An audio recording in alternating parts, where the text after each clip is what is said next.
G'day guys. Today I want to run through a little hack or a framework to level up your leadership, because the conversations that I've been having with a lot of guys over the past couple of weeks, particularly the start of January period, is that we want our team to have a bit more accountability and start to reduce some of the load, the firefighting feeling that comes back onto us. So there's a problem-solving framework that I'd like to introduce you to, and you've probably heard me talk about it already. It's called the 1-3-1 method. Now, when I was in Build Clean, when I was a CEO there, everybody would end up kind of saving their problems for me. And if I had a day off, or if I was out of office, or I was quoting all day, or if I was in meetings or wherever, if I just wasn't present in the office, I'd find that everyone would just save their problems and they'd batch them up for me as soon as I get into the office, whether that was in the afternoon or whether that was the next day. And it made me feel as though that I was constantly just bombarded and distracted by everybody else's problems, and then I couldn't actually get my own work done. So this kind of, this pattern that we see is dangerous for a couple of reasons. The first one is key man risk, because obviously you can't go away. So everybody then relies on you, and it means that nothing gets done when you're not around, which is a real pain in the ass and a real, it doesn't feel like it's a massive problem because it kind of makes us feel important that we can answer all the questions. But what it does is that it means that if you were to go away for multiple weeks, or if you were to go overseas, and we're out of the office, or you're opening up multiple locations, which is something that we found as well, the people in the office itself wouldn't have the skills to think for themselves. The second part is that you're breeding, well, it leads into this, is that you're breeding a culture of people who can't actually think for themselves. So this is a really simple framework. And yeah, I'm going to run you through exactly how it works. Then I want to go through a little example as well, because it's super easy. But it's more about us getting the reps in, get into the right habit of actually doing it. So the 1-3-1 method, the next time a team member asks you a question, I want you just to like slow them down a little bit and ask them to, number one, identify the problem. What is the actual problem here? Not what's the scenario.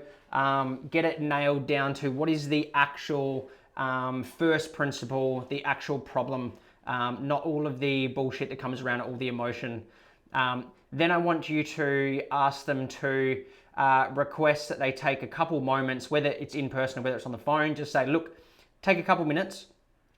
Think about the 3 possible solutions. What are the 3 possible outcomes? Even if one's very obvious and the other 2 are kind of on the outskirts, I want them to, I want you to get in the habit of getting people to provide you 3 outcomes.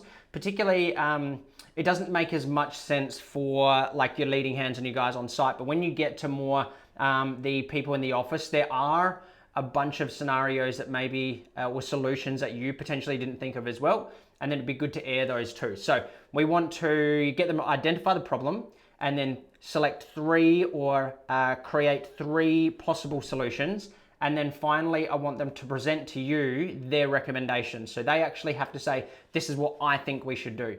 And that then gives them some ownership over it. So let's play this out in a real world scenario. So let's say a leading hand has been held up on site by other trades, or just as a hold up on site.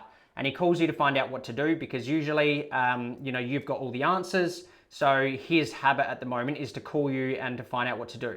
Now, you're going to get him to define the problem, and we're going to hope that he comes to the conclusion of the biggest problem here is that this is bad for efficiency or a waste of time. We want them to articulate exactly what is the actual problem, not just fuck this, fuck that, they're in the way, they're getting me held up. So we're hoping that he comes to the conclusion that this is bad for efficiency.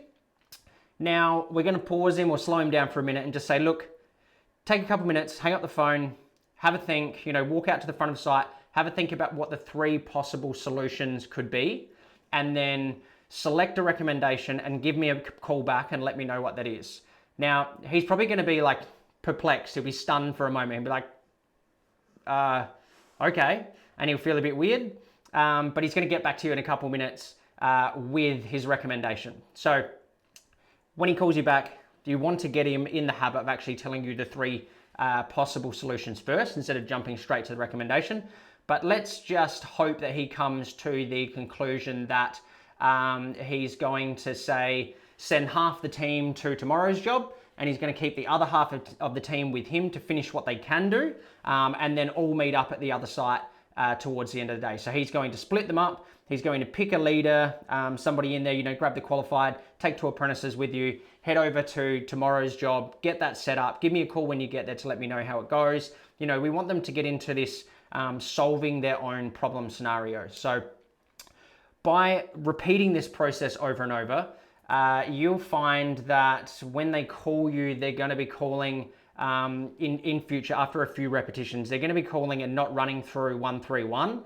They're just going to be calling you and telling you what the solution is, as opposed to calling you and telling you what the problem is and asking you for help. So this is going to be a really powerful way for you to kind of flip the narrative to having your leading hands, for this example, or having your managers or your people in decision-making positions, have them call you to keep you in the loop, not to ask you what to do.